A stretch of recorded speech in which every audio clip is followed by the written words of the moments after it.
Coming in hot tonight.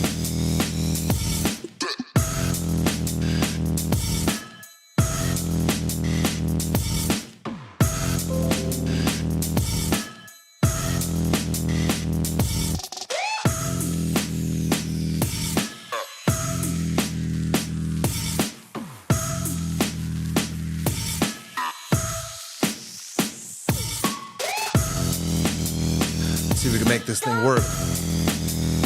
Boom.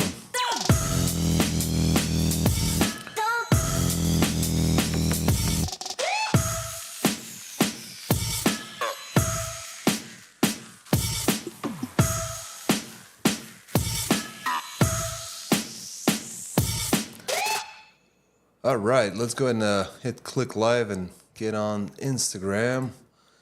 And this is what we wanted.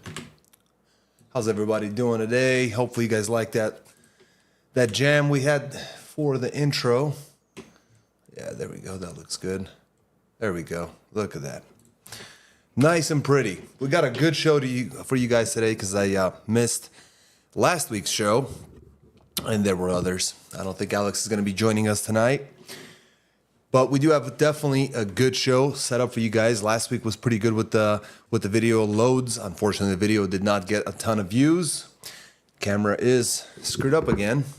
Let's see if we can get that corrected. Let's see, guys. It's like a weekly occurrence. So maybe this will work better. How's that? There we go. Maybe that'll work better. There we go. One day I'll figure it out. How's everybody doing? Just gonna wait for some of you guys to jump in. Looks like Charlie Boy's in the house, doing good. He was jamming. Nice intro. Thank you so much for that. We try to, if I have enough time to do enough, for the show. Once I get the content in, I like to get an intro and an outro song for you guys. Today is no exception. We got that going on, so that's cool. Very cool, Charlie. Thank you so much for that. Hopefully you're having a good Sunday, and we got a few things that I wanted to cover with you guys today. We are a truck dispatch service. Many of you guys know, some of you guys are our customers. We're also lease on owner operators under the A2C Logistics. Been in industry for well over a decade, doing all kinds of stuff. So I kind of put this together. So the formatting is a little screwed up. Sometimes it is, but that's okay. We'll live with it. So again, hopefully everybody's doing really well. Got some viewers kicking in. Guys, we do have a good show today. You guys may have seen some headlines. This has definitely been making headlines. The Wabash National faces $462 million nuclear verdict in the fatal rear impact guard case. Now, this is a crazy one. Now, this is just an image that I had created. This is not the article itself. Let me actually just check something here. 1 second. Well, that's okay. That we'll just let that slide. So, a big news piece about Wabash. Now, there was one with Warner that we made an extensive video on, covered it in great detail. There was a nuclear verdict there, and I don't believe it was near these numbers or somewhere around there. It was, but this is huge. So, Wabash National is the full name of the company. Was hit with a $462 million verdict by a Missouri jury in a product liability lawsuit involving the death of two men, Taryn Taylor and Nicholas Perkins, who were killed in a 2019 crash when their car slid under the rear of a Wabash manufactured trailer. The jury awarded $450 million in punitive damages and $6 million in compensatory damages to each victim's family, concluding that Wabash 2 post rear impact guard design was inadequate for preventing underride crashes. Now, this doesn't really cover that, but some parts of this is that the driver and the passenger were not wearing their seatbelt. That had they been wearing their seatbelt, this is all just speculation that's out there, or maybe there is some proof behind this, but they're saying that there was a lot of information that was withheld from the jury, and that they weren't able to use that as part of their kind of thought process, their speculation, right? Their deliberation is the word, while they were deliberating on the result. And supposedly there was, drunken driving, and there was alcohol in the system. and that they would both survive had they were wearing their seatbelt, and also that the trailer is 20 years old and that the manufacturer shouldn't be held accountable for equipment that old, with different rapidly changing rules and regulations, safety regulations. So there is that, but none of this will be covered. What is covered here is that plaintiffs argued that Wabash failed to perform effective crash tests and ignore safety risks to save money, despite knowing that 4-post guard designs were safer and already used by other manufacturers. They contended that Wabash's guard design was outdated and should have been upgraded to prevent such accidents. The defense maintained that the trailer complied with federal safety standards and that no guard design could have prevented the fatalities given the speed of the crash, which they claimed was 55 miles an hour. So I don't know if seatbelts would have helped. 55 miles an hour into something that heavy in a vehicle, in a passenger vehicle. It was a car from the pictures that I saw. I don't know if that would have helped or not. I don't know if that would have made any difference. Now, Wabash argued the blame rested with the car's driver, emphasizing that he crashed into the trailer in broad daylight and the federal standards should shield the company from liability. The company is evaluating its legal options. This case may prompt the trucking industry and federal regulators to revisit safety standards for rear impact guards, a subject that has long been debated. It's a big deal in Europe. In the UK, their trailers are designed differently, different side skirts, different rear, much lower sitting. The verdict has major implications for the trucking industry, which has resisted stricter safety regulations. Families of crash victims and plaintiffs' attorneys hope this ruling sends a clear message to manufacturers to prioritize safety improvements. Having a hard time reading today. So it would be definitely interesting to kind of see, because I know this is not the final straw. This will continue to go back and forth in court. There's going to be revisits. They're probably going to go to a totally different district court. And this will continue, and it may actually grow larger and bigger since this goes back to 2019. It's a 5-year case. So things like this do take a long time. So this may continue. Guys, the first guys I wanted to cover, one of our first guys, you've seen his name many, many times in our weekly videos, and last week was no exception. He was certainly leading the pack with the gross, and I think some guys hit a higher gross than Milagres did, but his rate was amazing.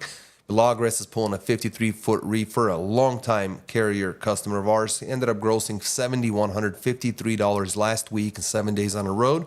In weekly gross income, ran 2,406 loaded miles. I ran his deadhead. It wasn't much. It was like 100. I think if I remember right, it was 122 deadhead miles is what it was for that run. 2,406 loaded miles, 297 a loaded mile. That deadhead will not have changed his average that much. Amazing, because last week really sucked. Was not a good time. So if you guys ever need dispatch services, if you're interested in truck dispatch services, if you're looking to lease on, give us a call, text us. You can also get on our website, fill out any of our forms for dispatch. You can go to the motor carrier. It's right on the homepage for guys who will lease on under owner operators. Just click on the owner operator button. Next story up. Looks like this thumbnail. Maybe this story isn't the most. I'm not having a good luck with the headlines and and the thumbnails lately. I thought this thumbnail was really, really good. But it was pretty creative. Nonetheless, got a few comments here before we jump into the next story. Mercia Cardonu says, spent 8 days in California for a step deck load. That doesn't sound like fun. So spent 8 days in California for, so usually that sentence in trucking does not mean a good thing. I hope you got a really good rate for your layovers. For every one of those 8 days, and a good rate to get out of there and make money when you get out, because that's a rough one, man, especially with step deck stuff. Definitely rough. Charlie said if the trailer had a bumper on the rear, they still hit the trailer from the back.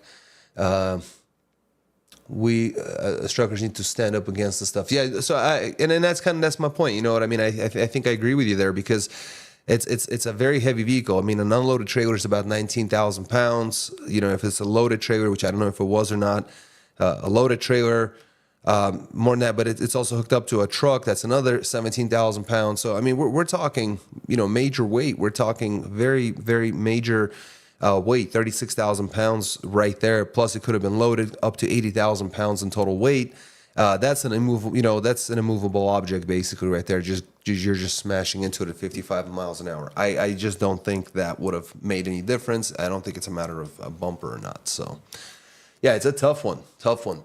Guys, if you get a chance, let's try this out. If you get a chance, hit the like button. Let's see if that makes a difference. Hopefully that will send a little, signal. I know there's not many of us right now. There are not many viewers at all. Many of the regulars did not make it, it looks like, that we usually see. And hopefully they'll be able to join us, or we'll watch the video in the replay. In the meanwhile, I'll jump into the next story. Definitely a lot funner when Alex is around, right? Because we can switch stuff around, get colors, get different little different screens, and actually have a discussion. So hopefully he'll watch the video. And usually I think we have a box around there. Okay, that's all right. Let's go back to the other one, and I'll quit horsing around. I haven't heard that phrase in a while. Guys, Port of Los Angeles overtakes Laredo as the top U.S. trade gateway in July. So the image I made for that one, today's images are all going to have the same font and color scheme, things like that. All AI generated drivel. Nonetheless, Port of Los Angeles surpasses Laredo as a top U.S. trade gateway. In July 2024, the Port of Los Angeles surpassed Laredo, Texas, to become the top U.S. trade gateway for the first time in 15 months. With a 24% year-over-year increase in trade, reaching $30 billion. Laredo followed closely at $28.3 billion, while Chicago O'Hare International Airport ranked third with $24.4 billion. The Port of Los Angeles benefited from rising container imports from China, contributing to the surge. So if that tells us anything, Port of LA, San Diego, Los Angeles, and probably the entire western coast eventually, if it gets really busy, going all the way up to Tacoma, Washington, and Seattle, and all those areas, for the ports, probably gonna have a lot more work there coming in. So we'll have to see what's going on with all that. But Mexico, we've talked about this, cross-border stuff is really picking up, and Mexico is right there. Mexico remains top U.S. trade partner in July. When they became the top U.S. trade partner, we had reported on that. And so Mexico retained its position as the U.S. top trade partner for the 7th consecutive month with $70.7 billion in trade. I'll repeat that, guys, $70.7 billion in trade, an 8% increase from the previous year, which is a huge thing. On international trade, an 8% increase is humongous. Key exports from Mexico included computers, passenger vehicles, and commercial vehicles, while top U.S. exports to Mexico were fuels, auto parts, and consumer parts.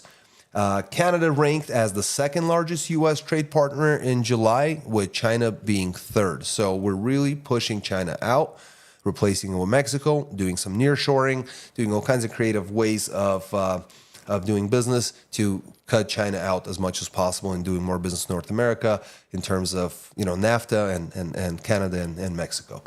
So that brings us to Patrick. Flatbedder. Maybe this will help you, Charlie.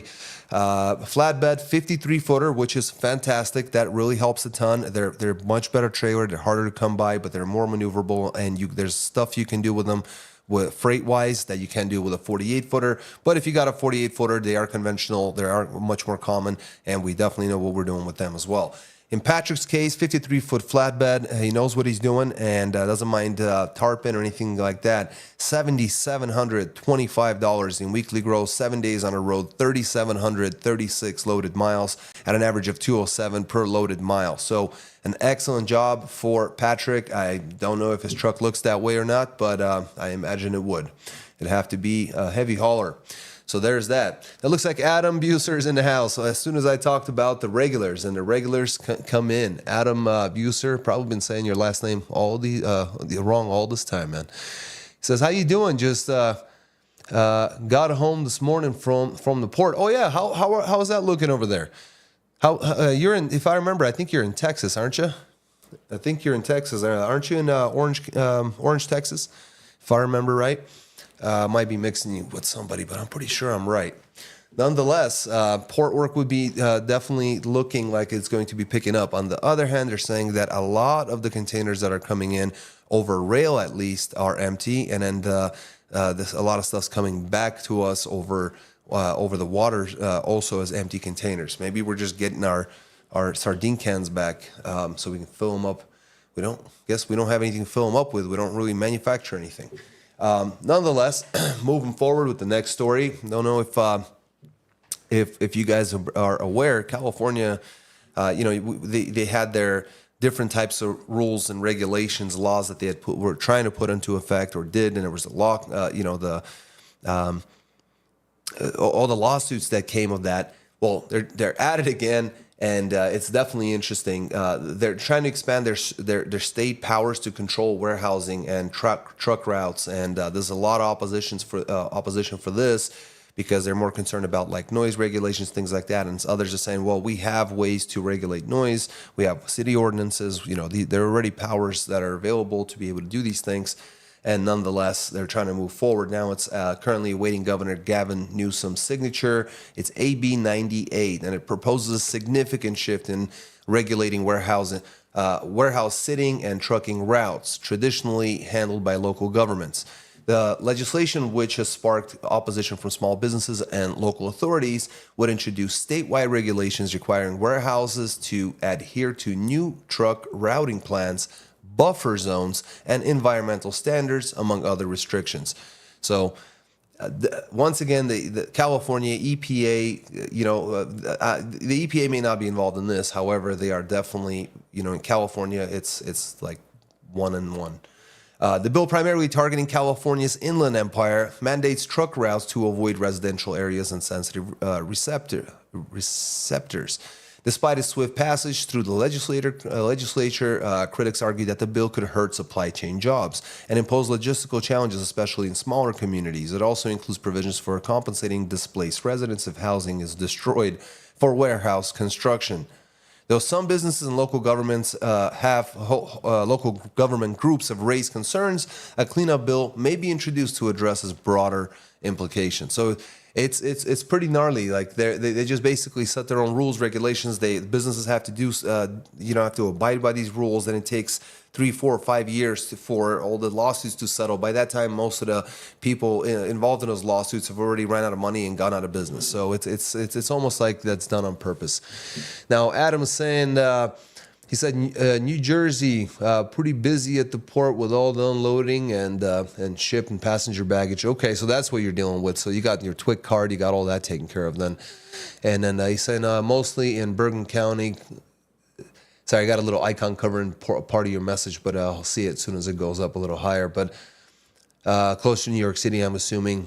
Came from Manhattan Terminal, Pier 90. Okay, so you're dealing with a lot of that stuff and probably just coming home, running a little bit and coming home. Very cool, man. Very cool. I'm glad that you're not sitting on a Sunday. That's fantastic. You're able to make some money.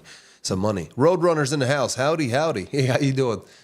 It looks like you guys' likes and the thumbs up definitely helped. Some more folks jumped into the live show. And it's time for us to jump in and talk about Justin. Again, all these guys that I've talked about are from last week. Last week was not a good week for freight. Like, previous weeks were a lot better, and then the rates did go down. But again, there was there was the Labor Day weekend. The money did bump up. And by the way, that video, I actually said Memorial Day. I fully realized that. I tried to edit it, but it was too late for that at that point. So, but no one commented, and I'm just going to bring that up for future comments in case anybody notices. But let's talk about Justin. 53-foot dry van, $6,400 in weekly gross, 3,184 loaded miles at just over $2 at 201 a loaded mile. Regular dry van, nothing crazy. Some of the freight was lighter. Guys, there's way to make money. And then you'll see next week probably Justin will be coming out for a lot better money. You'll see that, we had Milagres, we had Patrick with a flatbed. It all just depends. I have to look at where they actually landed, where they ended, where their next loads, if it was pre-booked. But most of the time, our dispatchers know exactly what they're doing. They know exactly how to kind of position you guys in such a way that you're going to be able to, really benefit from all of this. On the Instagram side, I am Shafella and Paydar Logistics Nekiyat had joined. So appreciate you. Thank you for stopping by. The better way to watch us is generally on the YouTube channel. You're going to definitely like that a whole lot more. Now, let me see if I can get this thing figured out. There we go. Let me show you. Okay, there we go. So Adam Buser saying when I was in New Brunswick, I see lots of logging trucks and another freight. Didn't know New Brunswick, Canada was a logging industry. Interesting. I mean, I think with the whole train issue that they had over there that we talked about a couple weeks ago, which honestly they got to figure out very quickly. It didn't have an effect. So that's why we were sitting there thinking, okay, well, it's going to go one way or another. It basically didn't go, it just went one way basically. So it didn't really affect us. So, but I think for a short period of time, you'll see Canadian companies, a lot of Canadian companies delivering here, possibly even kind of not so legally running through the state, through the United States. So there is that. Guys, something that, we're about 20 minutes on a show. Is going to be one of the shortest shows we ever done. I kind of gunned it through those first three, right? 4 stories. But if you guys get a chance, hit the like button. That would really help a ton just to kind of get this thing out there. Surprisingly, the story, I thought the stories were pretty good. And I thought some of the numbers and the presentation was pretty good on the video side, the graphics and all that crap. But nonetheless, this I left as kind of a backup that I really wanted to talk about. So this is something that I just posted this afternoon, and it's very short. That's literally the whole article.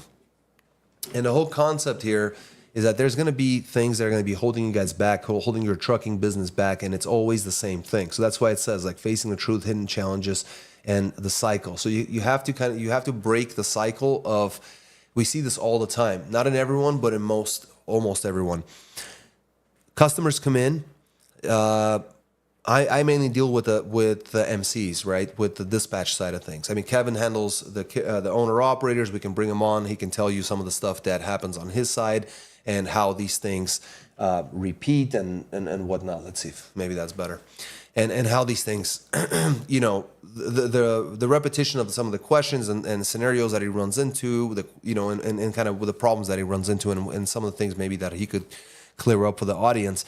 But on the dispatch side, what we generally notice is that a lot of folks just come in with certain, preconceptions, or they set themselves up in a position where I have a dispatch, now they have to do what I want them to do. And that's the worst thing you can do, because the problem is that the reason you're using that is because you're not very good at it. And so you're going to an external service who has proven themselves to be very good at it. So why not let them do their job then? I mean, you're hiring them to do it. In any other area, you probably wouldn't do that, right? So you're going to come to your dispatcher and, for example, say, hey, I don't go to California. I'm not compliant for that. Hey, I don't have my KYU. I don't have my New York HUD permit, for example. Or, my trailer's heavy, or my truck's heavy. The most I can pick is 42,000 pounds. So these are like non-negotiables. These are things that, they make sense why we can't take you to California, or why your freight. I mean, there's almost no excuse not to have all your permits anyway. So, but let's let that one slide and say, okay, you don't have your permit for Kentucky or New York or whatever. Again, you could get it, but nonetheless, you don't have that permit. All right, so we won't do that. We won't route you through there, or maybe we'll help you get a temporary or something like that. Whatever we can, right? If it like really pays really well. And that's more of a, non-negotiable. But what happens is people come in and they start to dictate by saying, I won't do this, and these are things that they should be doing, like flatbed that won't tarp, or step decks for that matter also. For example, people that cut out, like, let's say 60% of the country, 70% of the country, especially like in the summertime, there's no excuse to cut out most of the country. In the wintertime, I understand you don't want to go to North Dakota or something like that. I get it. And our dispatchers get it, and everybody gets it. But what happens is oftentimes they begin to dictate, and they want people to run every load by them, every piece of detail. A good load won't stick around. You're going to lose that. And you're going to find a pattern of losing. Then you get frustrated because then you start looking for loads. You seem to find stuff slips through. Maybe you lose a day. Maybe you do book something, and by that time you're just super frustrated. And it's like, oh, this is not a good experience. But the truth is, you're creating that bad experience by rising obstacles for your dispatcher to have to basically they have to scale these things, and they have so much to scale already. So what's the point? What's the point of bringing that in? Any other industry, if you had a plumber come in, you wouldn't be constantly in his ear telling him that he's not doing it right. If you had a painter come in, painting, out the outside of your home, for example. If you had a mechanic, you wouldn't just constantly be getting in there and telling him that he's not torquing it right. I don't know. He didn't replace a part correctly, whatever might be the case. And et cetera, et cetera. Like you go to a restaurant, you tell them what you want. And if it's a steak or something like that, you tell them how you want it prepared and then you let it go, right? So, but in dispatch, it seems like that's just really hard for people to grasp. But as soon as they grasp it, it actually becomes easier. And the reason for it is because your performance increases. And as soon as you have one good week of better performance, it makes it easier for your second week for you to actually let go of the reins, just like your first week. Except the first week you had no proof, and then you got the proof, so the second week's easier, and the third week's easier. And we got guys like Milagres have been with us for like years and years and years, and I don't have to monitor their calls. I don't have to listen. I don't have to see what like Peter's telling them, what they're discussing, like any of those things, because they're a team. They've been together for years. They're making money together. They're doing that, and Milagres never had that issue with us. I don't think if I have to go back far enough, maybe he had had an issue with like a one load or something like that when he first started out, because it's brand new dispatch, which makes sense. But eventually he just made it work, and the guys have been a great team ever since. They've just been working together forever. And we have, and ultimately what it comes down to is that's the base of that's our customer base. That's literally our customer base. And people come and people go, but the customer base remains. And then people come and then people go, and then people come and then people go. But what ultimately happens is one of those people sticks around, becomes a solid foundation to our customer base. We add one more good customer, then one more good customer, then one more good customer. And it takes years to build a strong enough baseline of people who understand and trust the dispatcher, the service, the process, the program, and what we actually offer and have been offering forever. So I know this may come off as like, oh, come to us, and I'd love to have you guys come to us, but the truth is that we wouldn't be able to service everyone. If like if like half our listeners came to us, we wouldn't be able to handle it.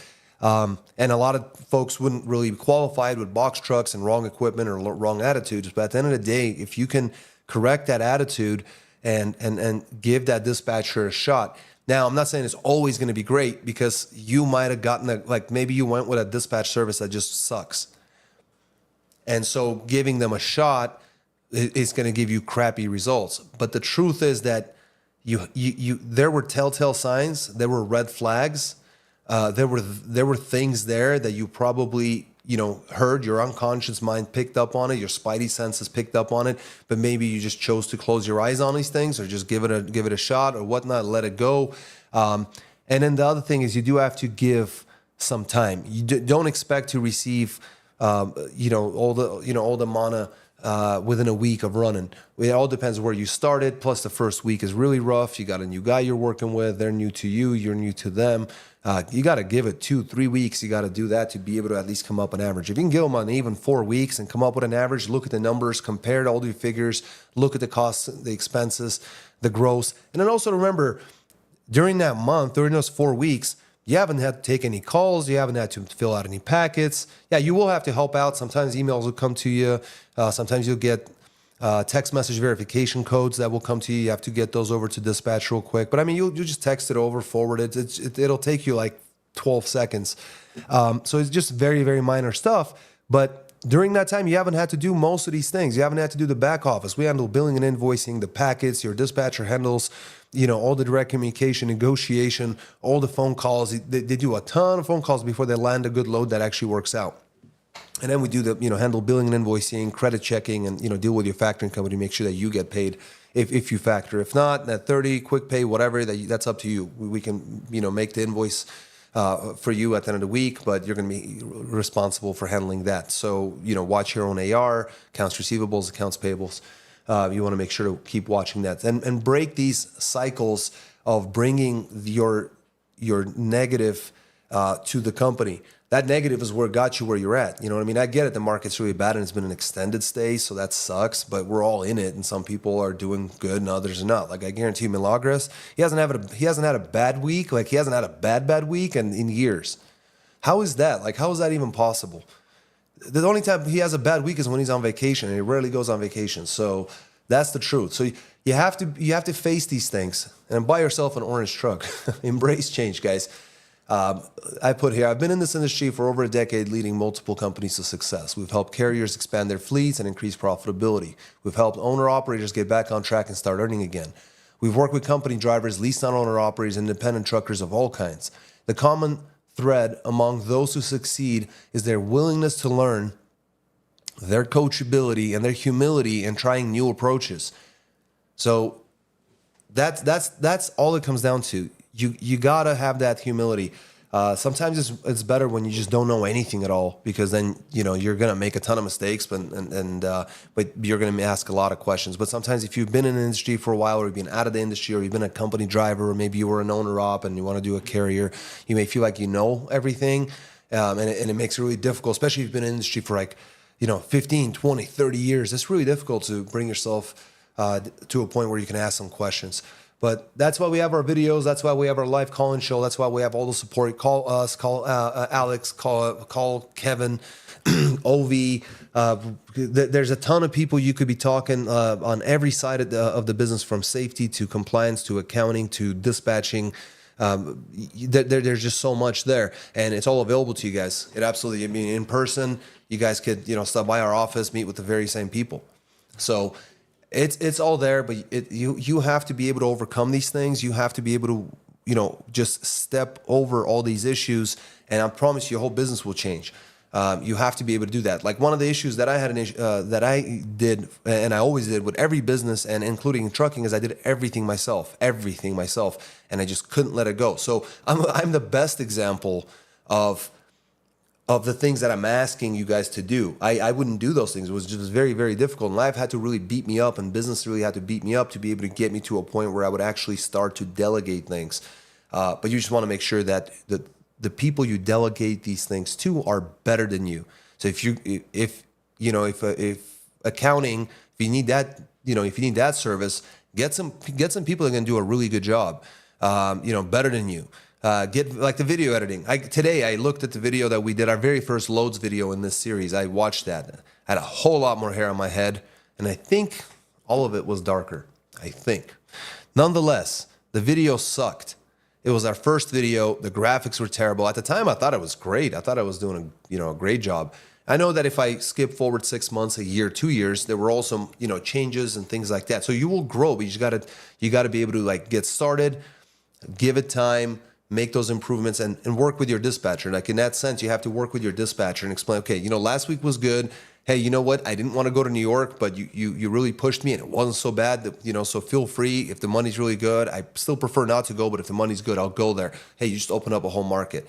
And at that point, it's like, well, I don't want to deal with the permits. The online Oscar system really sucks. I really don't like it. Oh, hey, why don't we just get in there and get yourself your annual permit? How about that?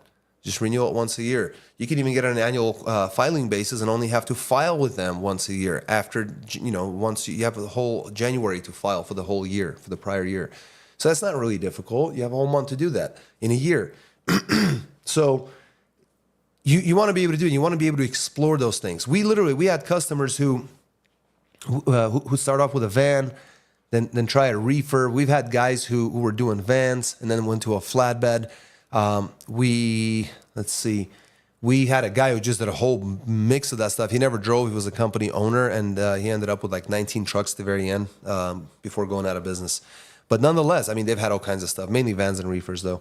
No flatbeds, I don't think.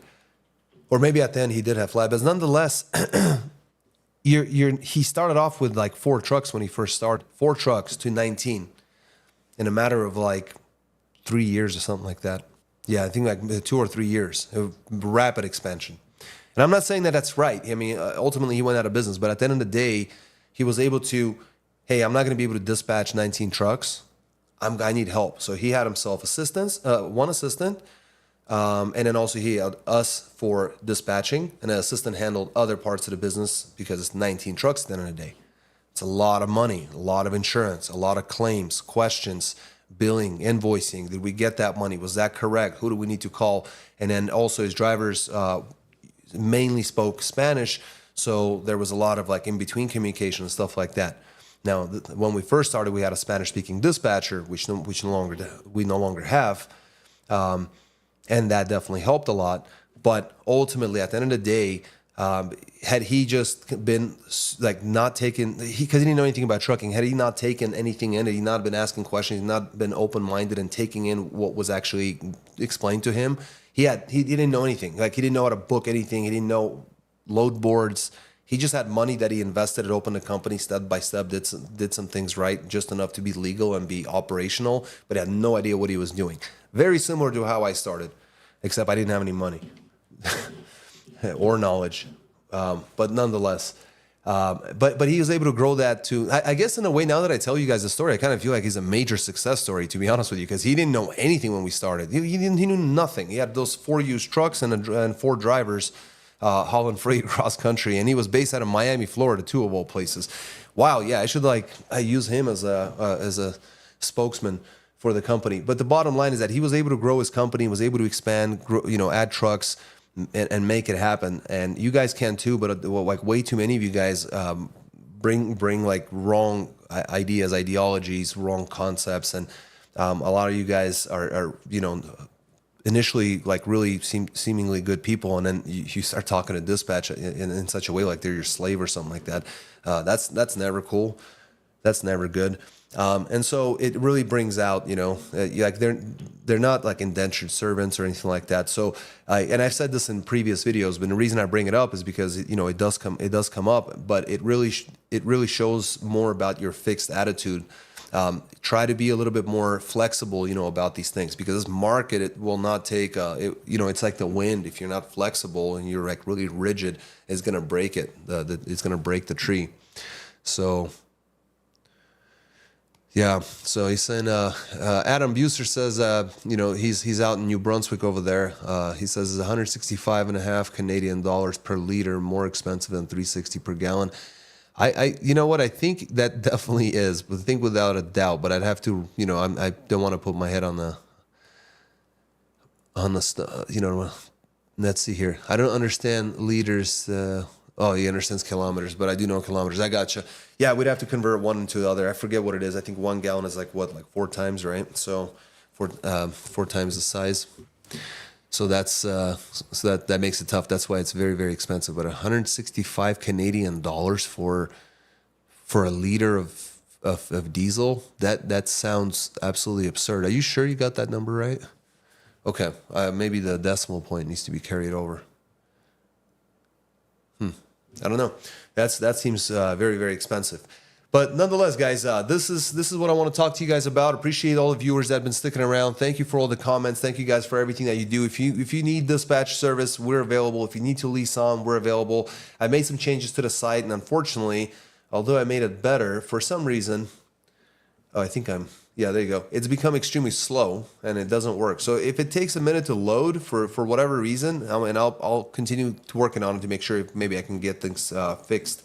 It used to be just fantastic. But you can get everything on a homepage. You don't need to go anywhere. Just aftdispatch.com. You got your own MC authority. You got a truck, not a hot shot, not LTL, no Sprinter vans, no box trucks, none of that stuff. Click Learn More. First name, MC number, email, phone. You'll get some really good information in your inbox. It's only 7 emails. Before that, before those finish up, we'll be in touch. Me and Alex will be in touch with you. And we'll see what we can do for you guys. Similarly, owner operators right here. First name, email, and phone. That's all you got to do. You don't have an MC number. You'll be writing under ours. So really, really good setup. If you guys want to learn more about it, you can certainly click like truck dispatching. That will take you to the dispatching page, which will give you an idea of what it is. Semi-trucks only, transparency, payment, resiliency, about what we've done. Obviously these numbers are not, exact, but we've done well over 75,000 loads. So I'm undercutting, like we have well over 100 carriers. There's just those numbers that need to be updated. Same thing. If you click on the lease program, want to get more information about that, it'll take you here, kind of give you some information. You can also get more information through the service tab here, and you go to owner operators. That'll take you to a different page with more information. I will fix all that. I will fix this as well. Under ATC, we've ran well over 27,000 loads. We've had well over 50 owner operators. These numbers are all outdated. There's some testimonials here from some of our ATC logistics drivers. Same thing we have on our AFT side. You can book your loads. You can lease on. we can get you on a road in about a week, sometimes faster. It just depends because we're not a huge company, so we're able to take care of all these things. So really, if you have any questions, comments, there's a lot of good stuff on the blog. You really can, like, there is stuff you can learn, especially if you go back some of the older stuff.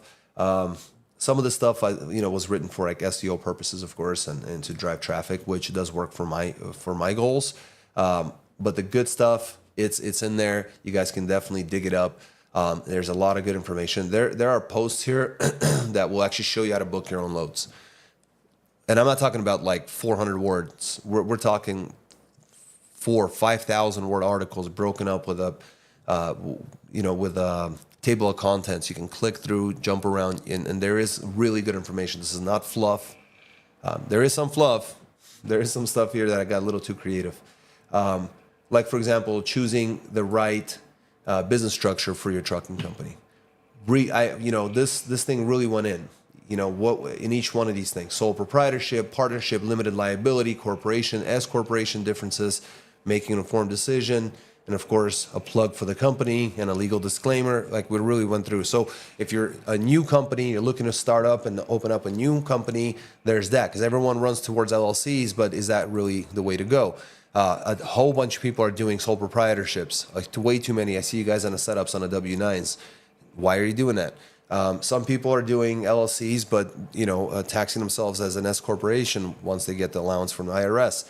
Very smart of you, I would think. My just personal opinion. Again, legal disclaimer: I'm not a tax professional. So there is a lot of stuff here that you guys can learn for dispatching your own trucks if you wanted to. If that's something that you want to do, drive and dispatch, you can definitely do that. Some opinion pieces on: is trucking worth it in 2024? At the time when the freight decline for tonnage was down 13-month decline consistently, where we covered that. And there is more and more and more. There's stuff here about like IFTA. If you ever had any questions about what IFTA is, like what it's all about, how it works, there's a huge, long, detailed article that goes into, again, like 5,000, 6,000 word article, something like that, about IFTA and everything about it. Now, for some of you guys who are like, well, I don't care about IFTA, whatever. But remember, when you first started, you're like, IRP, International Registration Plan, I don't plan to drive internationally. I just plan to cross U.S. borders. I have my MC number. You know what I mean? So, but IRP, that's what it is. IFTA, International Fuel Tax Agreement. What is this international business? What does this have to do with anything? So it makes it a little bit tough, it makes it a little bit tough, and some of these things will help you kind of understand. And a lot of times that's the reason why I say it's sometimes it's important to lease on before you become a carrier. If you were a company driver and you kind of learn the ropes and you're safe and you got it all figured out, you're very confident and comfortable, maybe become a lease on owner operator. And then, once you work that out, save some money, and you decide to buy equipment, slowly can piece together your trucking company, your carrier, right? Become a carrier. But before, it's not just MC and stuff. Like, you're going to have to know your company structure that we talked about earlier. You're going to have to do all these different setups. And the more time you give yourself and the more of a financial cushion you give yourself for the equipment, for the setup, to the time to negotiate, to learn stuff, to read some stuff, to watch some videos, to maybe consult with some folks. All of that's important. A lot of people just rush through because they just want to get behind the wheel and start making money. But let me tell you guys something. I had to stop and think about it for a second because I wasn't sure if maybe I shouldn't bring this up.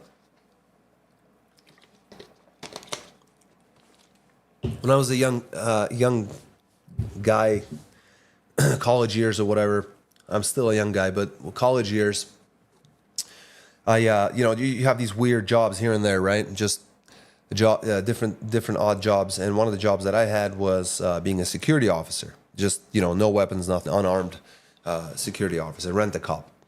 And I was a security officer at different locations. And one location was a grocery store in the middle of nowhere. Now it's a busy area, but at the time it was the middle of nowhere. So there was nothing to do, this and that. I wasn't very good at my job. I wasn't interested, this and that. I was just there to, pick up the paycheck while I was going to college.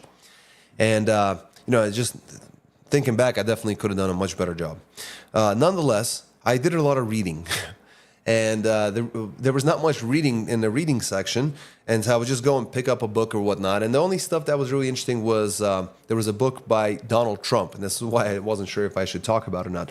And one of the things that was written in his book that really stuck with me, and it was probably because of like I ended up reading like multiple of his books, while on that job, and then I also, he's got kind of like a similar tone in all of them, so it just got stuck. And what got stuck in me is that if you want to build a tall building, a skyscraper, you first have to dig out a very deep hole and build a very deep foundation, a very strong foundation if you're going to go high up, right?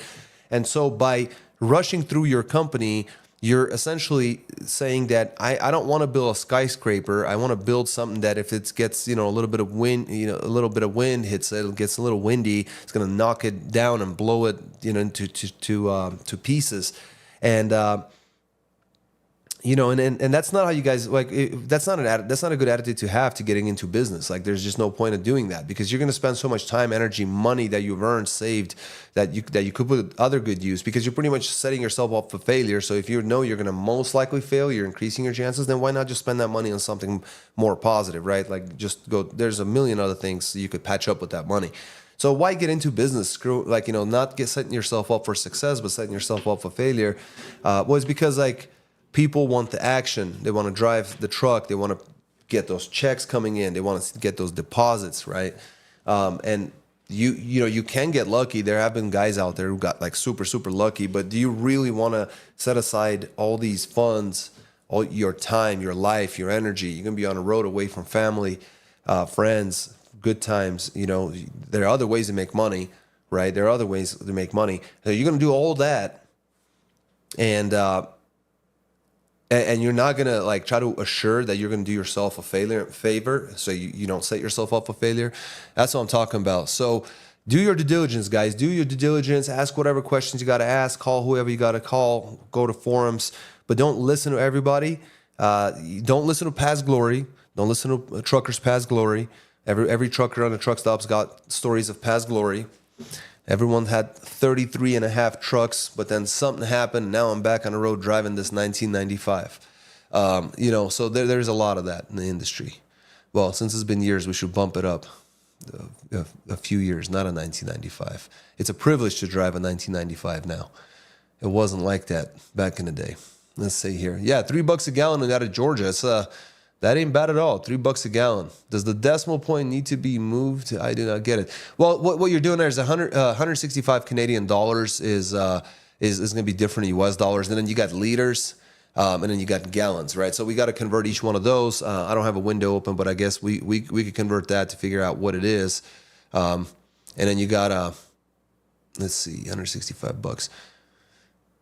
So that's what that. So it's not really the decimal point, but he paid Greg Vernick paid $3 a gallon out of Georgia. I think the decimal point is throwing me off. Is what Adam is saying. And James West in the house. Good to see your name, sir. Thank you for stopping by. Both you guys, everybody. Thank you for stopping by. Really appreciate it. So I think this is kind of a shorter show, but and I kind of give you a little peace of mind. I don't mean to be condescending or seem like I'm talking down. And that certainly wasn't the intention. I certainly don't want that. And that wasn't the intention. But I just see that a lot because we're so customer facing. We just run into it all the time. Alex now more than me nowadays, because he takes more of the calls that I used to take personally. Not take personally, but I personally used to take. And Alex now does that, and he runs into that, and he tells me all about it, and it's just so funny because that's the one thing that doesn't change. People don't set themselves up for success. They don't do the due diligence. They do not do their research. They listen to everybody, who's got an opinion. They pick out the most favorable things out of those discussions that sound really good and appealing and enticing and just delicious, and they take that. But then they somehow just close their eyes on all the bad stuff that is also there. And there's sometimes more bad stuff than good stuff. Or for a while at least, unless you get lucky. But again, do you want to count on sheer luck?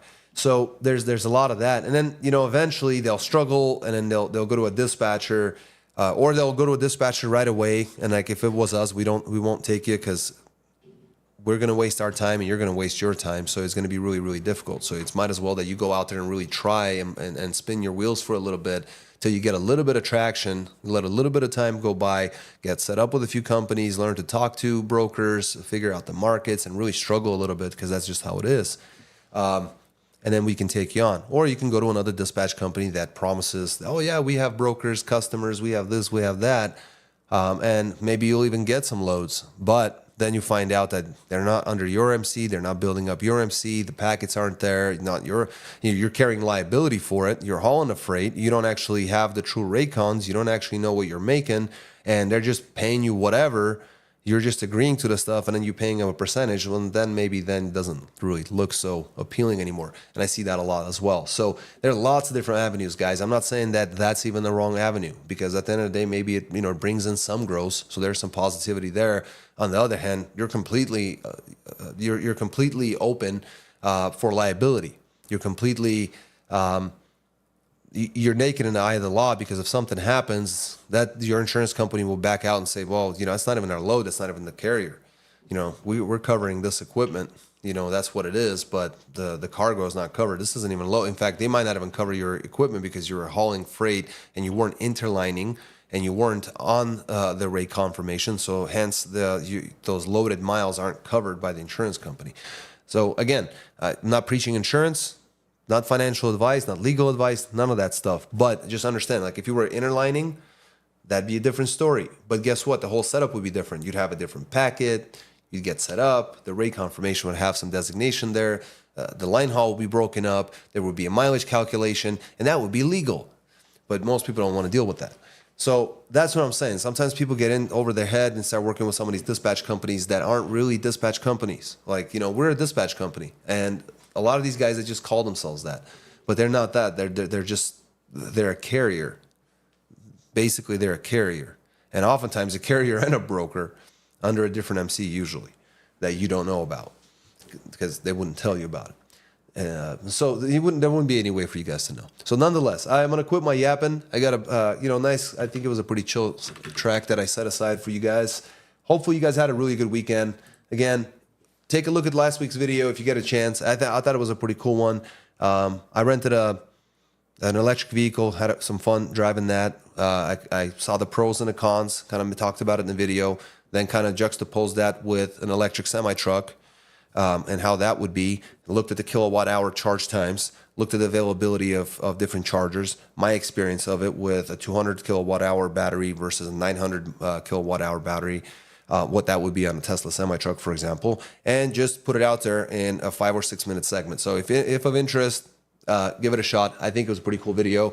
And, it was also talked about, I was out in Colorado for a friend's wedding, and that was the reason why I rented the electric pickup truck. So definitely a cool experience, definitely recommended. So if they're available, if it's within range or whatnot, and if you're not out in the boonies, do it. But if you're out in the boonies, like I was in Breckenridge, Colorado, they had chargers, but they were just the really slow ones. I'm really glad that I had quite a bit of charge before I got down from there, because it would have been really, really horrible to sit there for days waiting for a charge enough to get down a mountain. So that would not be cool. So a video there. And again, if you have any questions, comments, concerns, anything whatsoever, drop us, a line here at the contact form. Literally, we get those emails. I see all these things. We try to get back to you guys as soon as we possibly can. And if you need services, they're right on the board. Really appreciate you guys. One last time, if you get a chance, please smash the like button, subscribe to the channel, hit the notification bell. And let me see, where's the track? I think you guys would like this one. This is a new one. Enjoy the rest of your Sunday, guys. Thanks so much. Talk to you soon.